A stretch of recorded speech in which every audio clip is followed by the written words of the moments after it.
मालिक आपसे कुछ लोग मिलने आए हैं। जाओ उन्हें मेरे पास लेके आओ। बेहतर मालिक।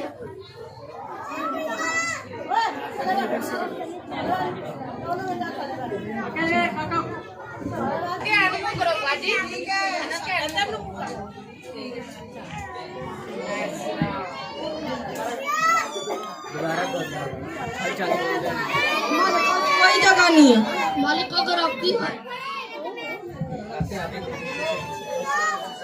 देखिए मेरी बीबी की हालत बड़ी खराब है, कोई ना कोई तो जगह होगी।